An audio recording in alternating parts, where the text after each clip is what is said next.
Bienvenidos, esto es el Español Digital, la verdad sin complejos, nuestro programa La Lupa. Yo soy Paco Vendala y hoy tenemos aquí un invitado especial, nada más y nada menos que don Federico Santaella Pascual. Don Federico, ¿cómo está? ¿Cómo se encuentra? Muy bien y muy a gusto de estar con ustedes.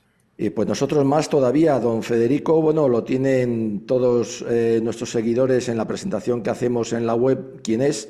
Vamos a decir que en este caso le hemos reclamado y le ha tenido la atención de concedernos este tiempo, pues en su calidad de historiador, porque ha sido muchísimas cosas más. Sobre todo un gran español, que eso es lo más importante. Y además es un luchador por la verdad histórica que tanta falta hace, porque nos estamos dando cuenta, al menos nosotros ahora, que nos han estado mintiendo mucho, don Federico. ¿Sí es así o estoy equivocado? No, en absoluto, no está equivocado. La historia de España es la historia de una gran mentira y es la historia que viene de la leyenda negra. La historia de España no existe porque no se ha escrito.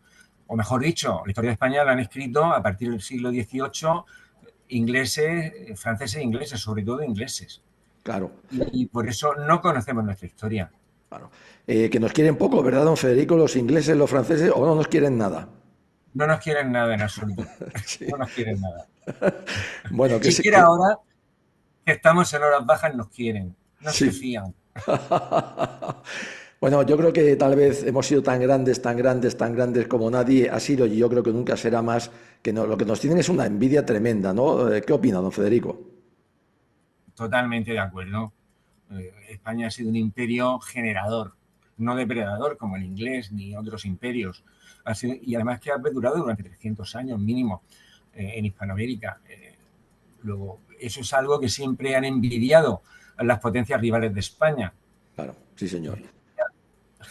Don Federico, le hemos requerido y él ha sido tan amable de atendernos porque va a dar una conferencia magistral, es una conferencia maravillosa, muy bien estudiada, de un tema que es apasionante. La va a dar en el congreso que tiene organizado Héroes de Cavite, esa gran asociación que también lucha por la verdad histórica, en Cartagena en octubre. Y él nos quiere adelantar algunas cosas. La conferencia es mucho más amplia, por supuesto, no se puede resumir en esta media hora de entrevista, pero él sí nos va a dar las claves, porque don Federico ha estudiado a fondo lo que fue la batalla de Trafalgar y don Federico parece ser, por el título de su conferencia, que también nos han contado muchas mentiras sobre la batalla de Trafalgar, o no sé, o no es verdad.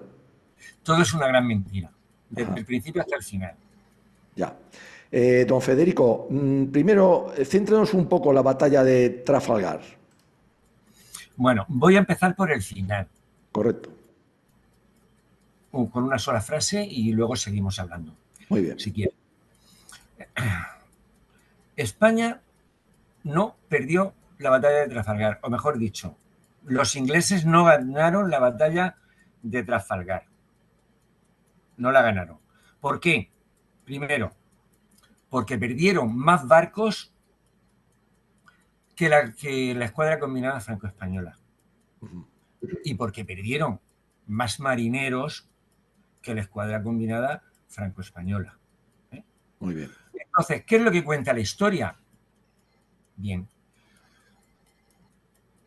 la historia oficial, y resumiendo mucho, dice que el 21 de octubre de 1805, una escuadra británica de 27 navíos, atentos a las cifras, Ajá. una escuadra británica de 27 navíos, al mando del almirante Nelson, se enfrentó a una escuadra combinada franco-española de 33, ¿vale? Bien, al mando del almirante Villeneuve, frente a los caños de Meca, una localidad perteneciente al municipio de Barbate.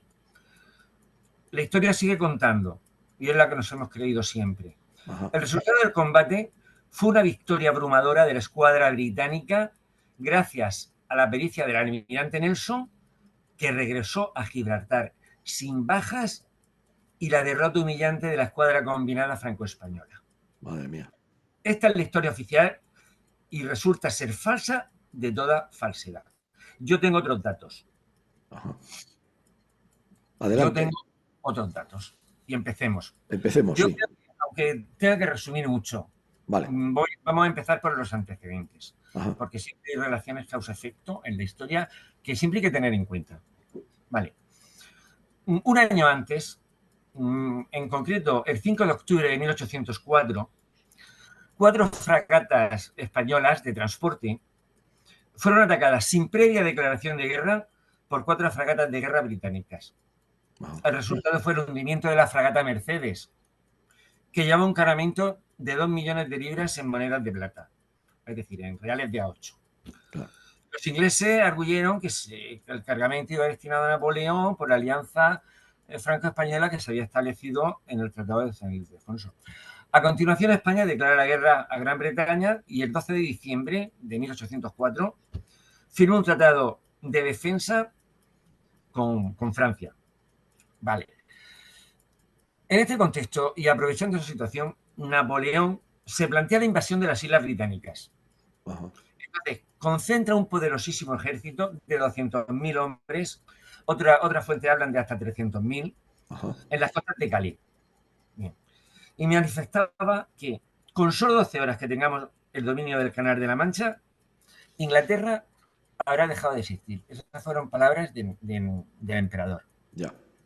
Claro, la presencia de la Royal Navy en el paso de Calais, en el Canal de la Mancha, era un obstáculo insalvable. Había que apartar a la escuadra, a la Royal Navy, había que apartarla del Canal de la Mancha. Ajá. Y para eso se hace una argucia, una cosa que salió muy bien en principio. Entonces, una escuadra combinada franco-española hace una navegación hacia el Caribe. Ajá. Con el propósito de atacar las posesiones británicas en el Caribe, Jamaica y toda esa zona. Eso es lo que se hizo pensar a los ingleses. Y los ingleses pican el anzuelo, lo pican. Ya. Y se van detrás de ellos. Entonces, en un momento determinado, se manda a la escuadra combinada virar en redondo para regresar hacia el Canal de la Mancha. Ajá. Hacia Brest, al puerto de Brest, que está a la entrada del canal y a pocas millas del puerto de Plymouth, inglés. Correcto. Pero claro, toda la escuadra británica había salido detrás, se vuelve por una ruta fuera de la vista de los ingleses, pero nos encontramos con un almirante francés, Villeneuve. El otro almirante que mandaba a la escuadra estaba subordinado, que era Gravina. Bien, por unos tenían que ir a Brest y por un error de cálculo de las latitudes, Villeneuve lleva directamente a la escuadra hacia Finisterre. Ya. Con lo cual, allí se encuentra con una pequeña escuadra inglesa al mando del almirante Calder, que le hace frente. Ajá. Luego, cuando se produce ese enfrentamiento, resulta que da tiempo a la escuadra de Nelson a regresar. Ajá. Y en esa batalla de Finisterre ya empiezan las malas maniobras y la malpraxis del almirante francés Villeneuve. Ya. Lo primero que hace es quitarse de en medio, se aparta del combate y deja a la escuadra española sola en inferioridad contra Calvet. Joder. Eso fue la primera traición, o mejor dicho, la primera cobardía de Villeneuve. A mí me gusta decir las cosas por su nombre, he dicho cobardía. Sí, señor, muy bien, muy bien. Bien. Bueno, pues en ese momento, lógicamente, ya regresa Nelson y va a proteger sus costas. Claro.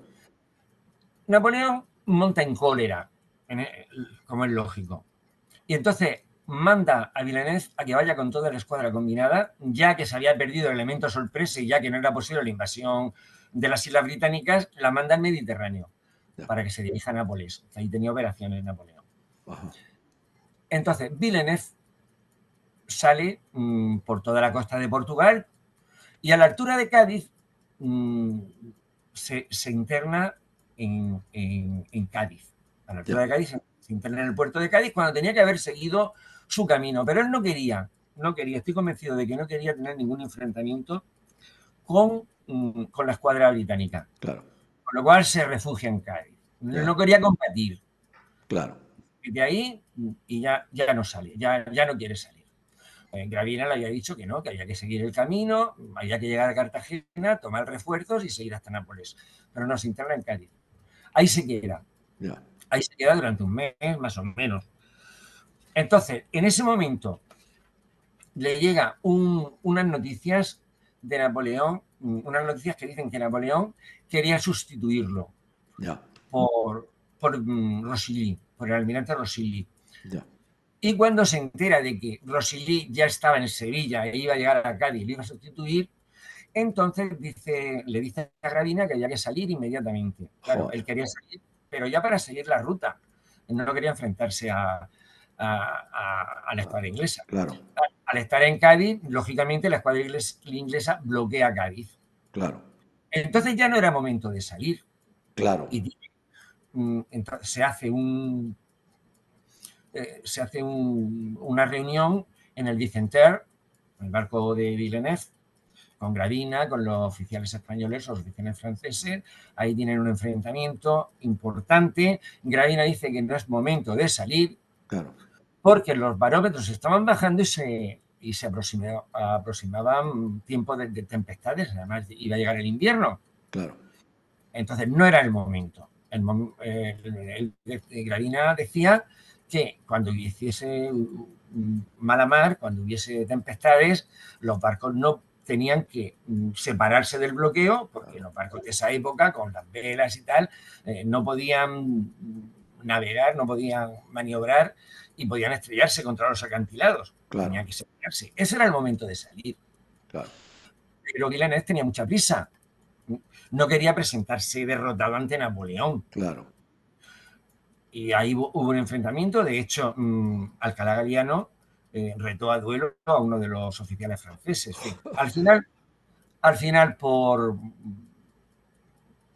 no tenía más remedio que obedecer, aunque ya previamente los oficiales españoles habían mandado una carta a Godoy para decirle que sus barcos los querían mandar ellos. Claro, No se fiaban de los franceses, los querían mandar ellos, pero claro, Godoy estaba sometido a Napoleón, lo sí, mismo que Carlos IV, exactamente claro, igual. claro, Bueno, la cuestión es que por disciplina, Gravina no tuvo más remedio que obedecer y salir, pero claro, no se puede salir de cualquier manera, y se salió de cualquier manera. joder, A ver, Gravina dijo que él salía con sus barcos en una dirección contraria o diferente a la que pudiera hacer Villeneuve con claro, el resto de la flota para hacer una maniobra envolvente y tomar a los ingleses por dos frentes. claro, Pero Villeneuve es que no quería combatir. claro, Villeneuve pensaba que iba a salir la ruta hacia Cartagena y eludir el combate. claro, Pero claro, eso no fue posible. Cuando salen, además, Gravina dice que salgan en dos columnas paralelas. De ya, modo que si los ingleses entraban y sobrepasaban una columna, se encontrarían con la segunda columna y los podrían envolver y podrían luchar en superioridad numérica. claro, No le hizo caso, no, en línea, en línea. Además, una línea de 7 millas de longitud con claro, los barcos muy separados, con claro, los barcos muy separados. claro, Entonces, por lejos que estuvieran los ingleses que se habían alejado de las costas, ajá, porque se le veían las tormentas, pues les dio tiempo a llegar. Les da tiempo a llegar, pero bueno, de todas formas pasaron varias horas antes de que los ingleses pudieran llegar. claro, Salen en 3 columnas, una de vanguardia que llevaba Gravina, otra del centro con Villeneuve y una tercera columna de retaguardia que era la del almirante francés Dumanoir. ya, Bien. Los barcos iban recibiendo, los barcos de la combinada, el viento noroeste, de modo que lo llevaban por la aleta. Era una buena posición, solamente había que variar el rumbo con el timón y se podía avanzar bastante rápido. Pero claro, los ingleses venían con el viento de popa, con lo ya, cual iban mucho más rápidos. claro, Otra vez hizo mal los cálculos y cuando vio que 2 columnas inglesas iban a converger sobre la columna de la escuadra combinada, mandó virar en redondo para volver a Cádiz. madre mía, Claro, ya era tarde, madre mía, ya era tarde. Y encima hace, una maniobra desastrosa en el sentido de que si tienes el viento de popa y viras en redondo, vas a virar contra el viento, ya no puedes navegar en línea recta, tienes que navegar dando bordos sí, y con una marcha mucho más lenta. por supuesto, con lo cual se destroza completamente la formación. Villeneuve está en el centro de la formación. Entonces, en ese momento, Gravina dice, este almirante no sabe lo que hace, una frase suya, y manda volver Villarreal Redondo como lo había ordenado, pero con la precaución de que unos barcos viraban a babor y otros a estribor, con el fin de formar las dos columnas que él Claro, guía desde un principio. claro, Claro, ya estaban muy lejos. claro. Por otra parte, vino la gran tradición del otro almirante francés, que era Dumanoir, Ya, que mandaba la retaguardia. Pero claro, al virar en redondo, la retaguardia pasa a ser vanguardia y la claro, vanguardia de Gravina se queda en la retaguardia y con muy pocas posibilidades de llegar al centro, que era donde se iba a producir el combate. claro, claro, ¿Eh? claro. Qué De modo que tremendo. la parte de Gravina tarda muchísimo en llegar y Dumanoir lo que hace es eludir el combate. Joder, Sale, abandona la formación, madre, seguido de 5 barcos franceses. ya, 2 o 3 barcos franceses no le obedecieron y regresaron. Y los barcos españoles de esa formación también regresaron. Eso sí, podían llegar antes al lugar del combate. claro, ¿Qué ocurre? Que resulta que de los 27 barcos, que eso sí es cierto que eran 27 barcos de la escuadra combinada, o no, 33 de la escuadra combinada franco-española, solo 14 o 16 estaban en condiciones de combatir. claro. 16 barcos quedaron desarbolados y el resto huyó con Dumanoir. Qué De barbaridad. modo que los ingleses se enfrentan con sus 27 barcos que dice la historia, más otros muchos que no dice la historia y que si da tiempo lo explico, y fue ya una batalla desigual. Claro, Bueno, aquí hay una cosa importante, porque se pondera muchísimo al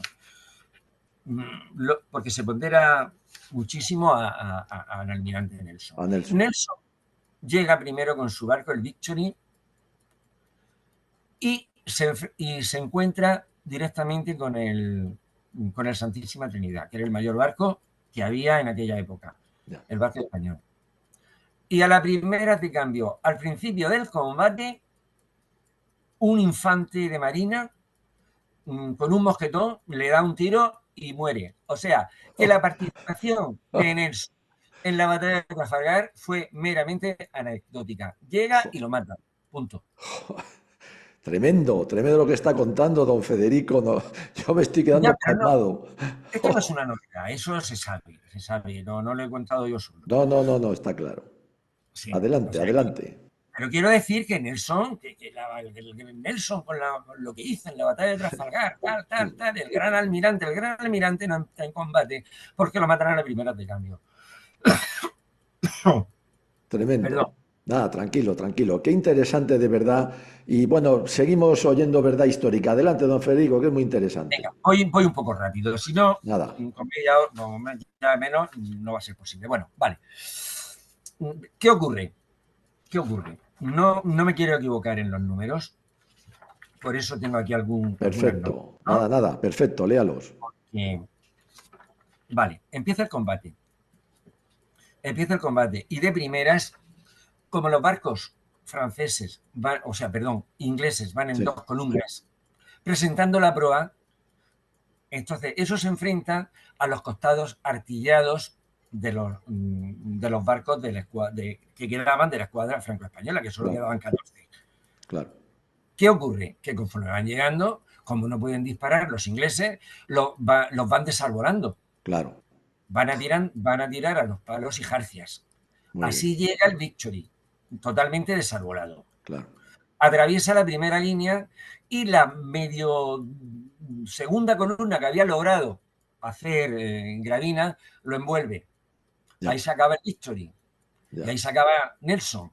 Muy bien. Y al principio de todo, el- la, la batalla parecía que se estaba decantando de parte de la combinada. Claro, Pero claro, iban llegando nuevos barcos que claro, ya no estaban desarbolados. Eran muchos más. claro. Bueno, ahí se forma una melee, se forma un combate tremendo. Pero ¿qué ocurre? Ocurre que cada barco español, el Santísima Trinidad, por ejemplo, se tiene que enfrentar a 8 barcos ingleses. Qué barbaridad. El San Juan Nepomuceno se enfrenta a 6 barcos. Qué barbaridad. El Rayo se enfrenta a 4 barcos. Qué barbaridad. Van llegando barcos de refresco Claro. y se van enfrentando cada barco español a varios, bueno, incluso franceses también, ¿no? Claro. Se van enfrentando a varios barcos ingleses. Claro. Entonces, aquí, ¿qué pasa? Que si pensamos que fue una escabechina, que hundieron los... No, vamos a ver. El combate empieza a las 2:30 del mediodía, más o menos. Sí. Y sobre las 5:30, más o menos, el barco francés Achille explota por lo que tenía incendios en cubierta que pasan a la Santa Bárbara del barco, Claro. explota de pólvora y explota. Bueno, ahí se acaba el combate. Y ahí se acaba el combate según la historia. Y según la historia, que la gente parece que no se da cuenta, solamente se hunde un barco. No se hunde más. Claro. Pero bueno, en ese momento, Gravina manda reunión y regresar a Cádiz, porque no tenía sentido luchar cada Claro. barco con tantos barcos. Claro. Y Muy bien. regresa a Cádiz con 15 barcos, solamente se hundió el Alechir. Claro. Vamos a ver. Claro. Bien, bueno, pero vamos a ver, es que hablamos de la batalla de Trafalgar y hasta ahí queda la batalla de Trafalgar, pero eso no es cierto. La batalla de Trafalgar no termina ahí. Hay una segunda batalla de Trafalgar, que ya no es un enfrentamiento entre la escuadra británica y la escuadra combinada franco-española. Ajá. Es la lucha contra los elementos. Ya. Como ya había previsto Gravina antes de salir de Cádiz, a partir de la tarde, ya sobre las 6:30 o 7 más o menos, se forma una tempestad tremenda. Ya la había advertido Gravina. Y hay en esa zona, en la zona de Trafalgar, entre Barbate y Conil, cuando soplan los vientos, confluyen rachas de levante y poniente que se remolinan, haciendo imposible la navegación. Claro. Esto es un fenómeno que los gaditanos conocen muy bien, que se llama virazón. Ya. En esas condiciones tuvieron que navegar la escuadra maltrecha, ¿no?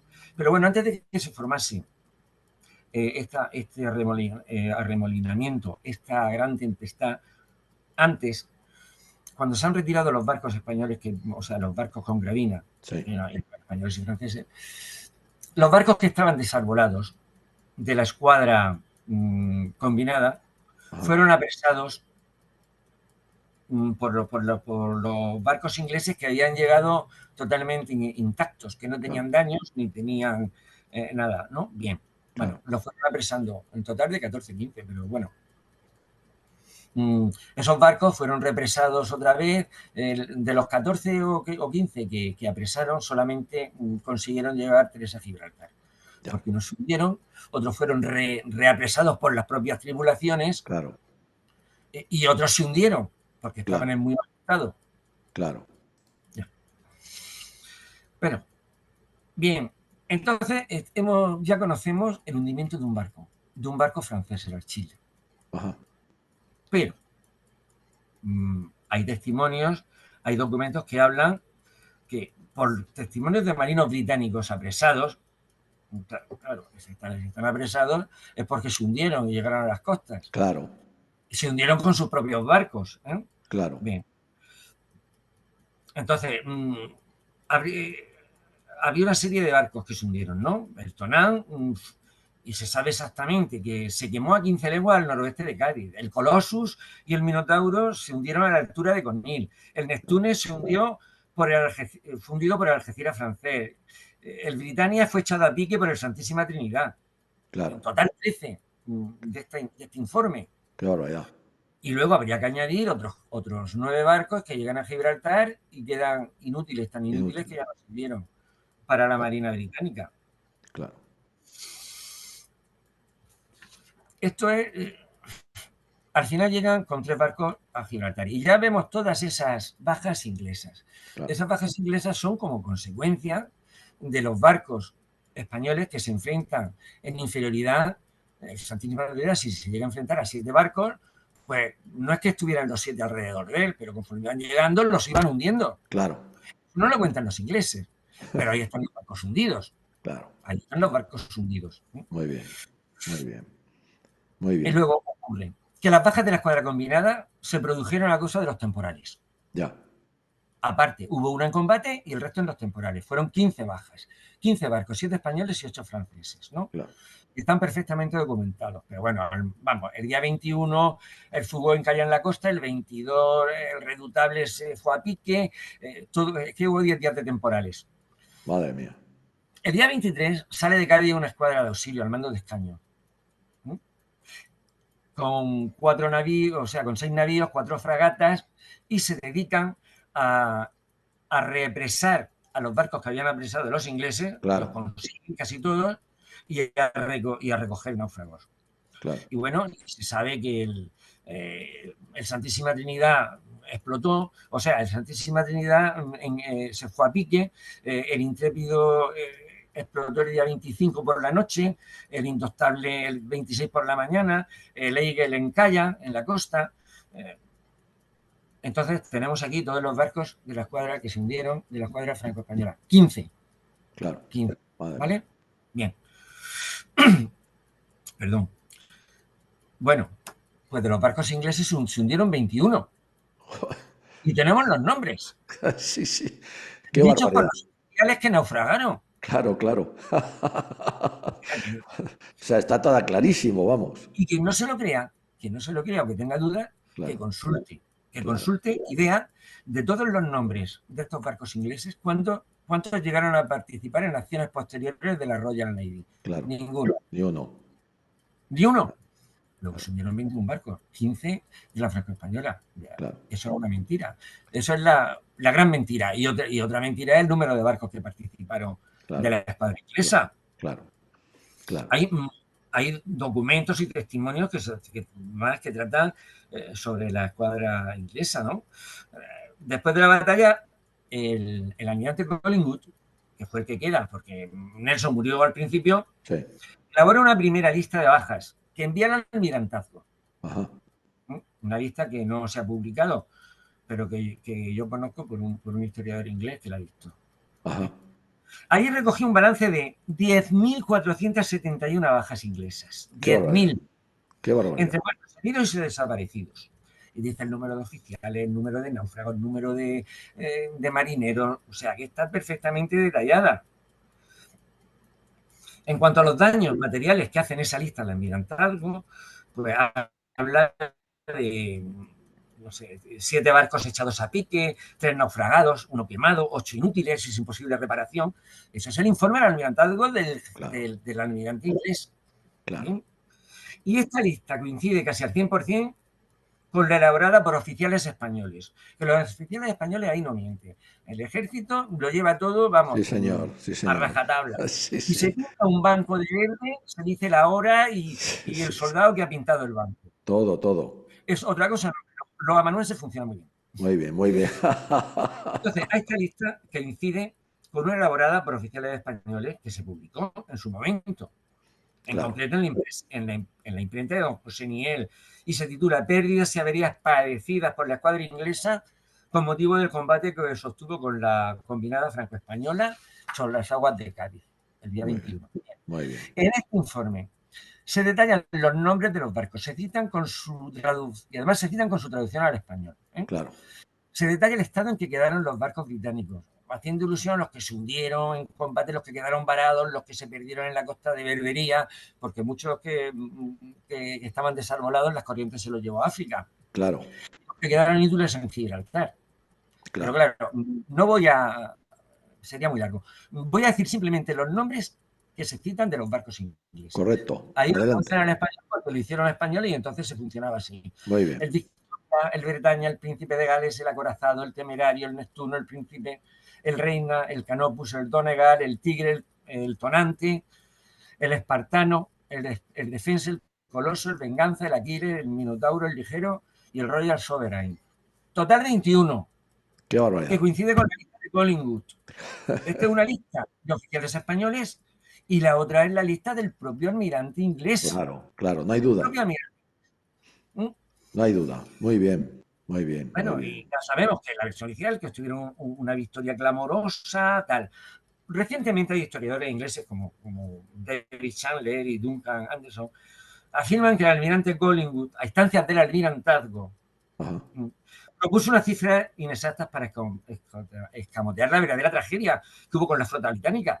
Claro. Cuando llegan a Gibraltar, en el estado que llegan los barcos ingleses, y con la noticia de que había muerto Nelson, pensaban que habían perdido la batalla. Claro. Sí, Eso era señor. lo que pensaban ellos. Claro, Y hay testimonios que lo hacen. claro. Muy bien, muy En el bien. libro de Augusto Conde Lacabe, que es uno de los pocos que se ha dedicado a indagar un poco en esto, hay varios que se han dedicado, pero digamos que informaciones parciales. ¿No? Más o Sí, menos yo quiero aquí ponerlo todo en conjunto y darle forma. muy bien. Afirma que don Manuel de Cos, en su oración fúnebre ofrecida en la iglesia del Carmen, este era un cura, Ajá, en noviembre dice lo siguiente: no se ha sabido hasta ahora. Estos documentos existen y están escritos, ajá. ni probablemente se sepa jamás las pérdidas de los ingleses, por su empeño en ocultarlas, disminuirlas y aparentar que la acción del 21 de octubre fue para ellos completamente gloriosa. Y ello nos privará de saber la verdad. Pero según las evidencias y por lo que refieren muchos oficiales prisioneros, su pretendida victoria fue una derrota por la mucha gente que perdieron. Son palabras textuales. Muy bien. Luego, en el corpus documental de la batalla de Trafalgar de González Ayer, se lee, citando una fuente de la Torre Tavira. La Torre Tavira es una torre de observación Sí, donde se ve todo el mar y se va tomando nota de dónde están los naufragios, por dónde, qué ruta, qué rumbo, mejor dicho, qué rumbo llevan los barcos y todo eso, ¿no? claro. Eso ya fue en el 1 de noviembre de 1805. Y se afirma que un oficial español del navío Monarca, preso en Gibraltar y que había sido canjeado, afirmaba que en Gibraltar pensaban que habían perdido la batalla, Claro, porque habían perdido más de 15 navíos y mucha gente. Y según afirmaban los oficiales ingleses. claro. Luego, en la carta de Fray Lorenzo Sedano, estoy dando documentación y datos, no me estoy inventando nada. Correcto. De 29 de octubre de 1805 también se indica, están saliendo a las playas cadáveres de todas tres naciones, apareciendo cadáveres de ingleses en Santipetri, Conil, Rodich y Piona. Bueno, Otro documento que se conserva en el archivo del Museo Naval de Madrid es una carta dirigida a Gravina el 6 de noviembre de 1805 por el embajador de España en Lisboa, donde cuenta: un moro negociante que ha sí, venido de Gibraltar ha dicho que estaba en la plaza cuando entró la escuadra inglesa a desembarcar heridos, y aseguro que han sido más los muertos y heridos de esta que los de la escuadra combinada, y que la mayor parte de los navíos de la escuadra inglesa han quedado inservibles y perdidas como la nuestra. Eso lo dice un comerciante claro. neutral. Jo, tremendo. Por otra parte, Conde Muy bien. Lacabe, en el libro que ya he citado antes, dice que mucho tiempo después de la batalla, muchos testigos dijeron, y durante mucho tiempo, que los ingleses mentían. Claro. Como siempre. Como siempre. Eso no lo han recogido los historiadores españoles. Y esta Claro. documentación que yo he visto, yo Como creo que siempre. está disponible para quien quisiera consultarlo, quien Claro. quisiera buscar. Pero Don así es. Federico, se nos va acabando el tiempo, Claro, por desgracia. Yo creo que ha sido magistral. Su conferencia, que va a ser mucho más amplia, lógicamente, va a ser doblemente magistral. Lo que nos ha contado hoy aquí nos abre los ojos nuevamente. Además, la acredita usted como lo que ya sabemos que es un gran historiador. Porque además usted bebe de fuentes originales, que es lo que hay que hacer, y presenta los documentos para que el que quiera puede comprobar que no es una opinión de don Federico Santaella Pascual, sino que es la verdad histórica que está escrita, que está en los archivos, que solamente hay que tener ganas, interés para ir a por ella y rescatarla. Don Federico, yo se lo agradezco muchísimo esta intervención, pero quisiera, por favor, un mensaje de usted para todos nuestros seguidores, como también como historiador, pero como español, que es también, que lo conocemos, muy bueno. Adelante. bueno, yo podría decir que tenemos que valorar nuestra historia, porque nuestra historia es una historia gloriosa, en contraposición a la historia que nos han hecho los ingleses, que no hemos escrito nosotros nuestra propia historia. Y tener en cuenta siempre que para los ingleses mentir es una norma protocolaria, y en historia elevan sus mentiras a la categoría de dogmas. Sí, señor. Muy bien, muy bien, muy bien, sí, señor. Pues nada, don Federico, se nos acaba el tiempo, unos segundos nada más. Muchísimas gracias de verdad adelante con su conferencia, que va a ser maravillosa, y con ese congreso, por eso le llaman. Héroes de Cavite es una asociación que solamente llama a personas acreditadas. Usted es una de ellas, y muchísimas gracias por este adelanto que nos hace. De verdad, muchas gracias y un fuerte abrazo, don Federico. Vale, muchas gracias a ustedes y gracias, por supuesto, por su atención. Nada.